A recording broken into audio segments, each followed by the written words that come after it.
ప్రభుత్వ అధికారులపై దుష్ప్రచారం చేసిన కఠిన చర్యలు తప్పవని పేర్కొన్నారు. కాప్రా ఎంఆర్ఓ సుచరిత మేడ్చల్ జిల్లా కాప్రా మండలంలోని సర్వే నెంబర్ 199లో గల ప్రభుత్వ భూమి 1500 గజాలలో నిర్మించిన అక్రమ నిర్మాణాలను తొలగించడం జరిగింది.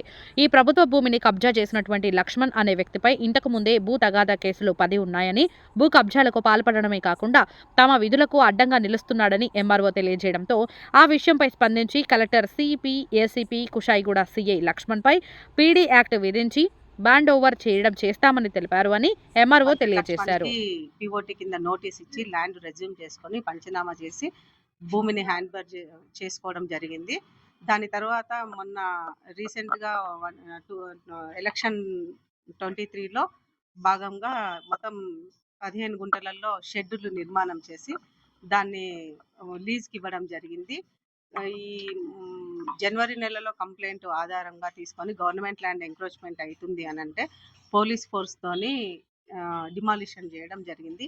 డిమాలిషన్ చేసిన సందర్భంలో అతను చాలా ఫిల్దీ లాంగ్వేజ్ యూజ్ చేయడం జరిగింది. అతని మీద ఎఫ్ఐఆర్ ల్యాండ్ గ్రాబింగ్ కేసులు 10 కేసులు నమోదైనాయి. అతని మీద ఆల్రెడీ మళ్ళీ ఇంకొక ఎఫ్ఐఆర్ బుక్ చేసి పీడీ యాక్ట్ కింద కూడా అతనికి చేయమని చెప్పేసి రిక్వెస్ట్ చేయడం జరిగింది.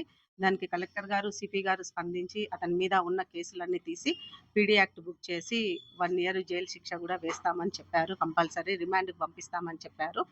ఈ విషయంగా అతను ప్రెస్ మీట్ పెట్టడం జరిగింది. ఆ ప్రెస్ మీట్లో భాగంగా ఎంఆర్ఓ లంచం అడిగిందని, ఎంఆర్ఓకి డబ్బులు ఇచ్చానని దుష్ప్రచారం చేసి అసలు అనవసరంగా ఎంఆర్ఓ మీద అభాండాలు వేయడం జరిగింది. అసలు మంత్రి లక్ష్మణ్ అనేవాడు నేను వచ్చి రేపటికి 1 ఇయర్ అవుతున్నా కూడా అతని పేరుతో కానీ మనిషిగా కానీ నాకు అతని గుర్తింపు కూడా నాకు తెలియదు. అలాంటిది అనవసరమైన అభాండాలు రెవెన్యూ వ్యవస్థ మీద వేసి దుష్ప్రచారం చేసి ప్రెస్ మీట్ పెట్టి ఇవన్నీ చాలా వాడు మాట్లాడిన ఫిల్దీ లాంగ్వేజ్కి గాను ఇమ్మీడియట్గా సిఐ గారు కానీ, ఏసీపీ సార్ కానీ, కలెక్టర్ సార్ కానీ, సిపి సార్ కానీ అందరు స్పందించడం జరిగింది. అతని మీద ఎమ్మటే బైండ్ ఓవర్ కూడా చేయడం జరిగింది. ఈరోజు బైండ్ ఓవర్ కూడా తీసుకొని రావడం జరిగింది.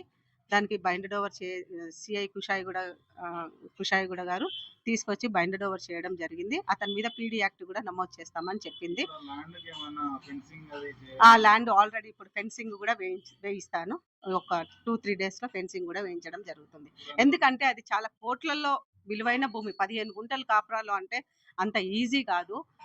మనకి ఆల్రెడీ కాపురాలో నేను 5-6 ఫెన్సింగ్లు వేయడం కూడా జరిగింది. సర్వే నెంబర్ 104 కానీ, 583 కానీ, 510 కానీ, 586 కానీ, డిఫరెంట్ చెర్లపల్లిలో సర్వే నెంబర్ 30 కానీ, 125 కానీ, ప్రతిదీ చాలా జవహర్ నగర్లో కానీ చాలా ఫెన్సింగ్లు వేయడం జరుగుతుంది. ఇంకా బడ్జెట్ రిక్వైర్మెంట్ ఉన్నది. అది వస్తే ఇంకా ఇమీడియట్గా మిగతా ల్యాండ్స్ కూడా 1 by 1 వేస్తూ ఉంటాను.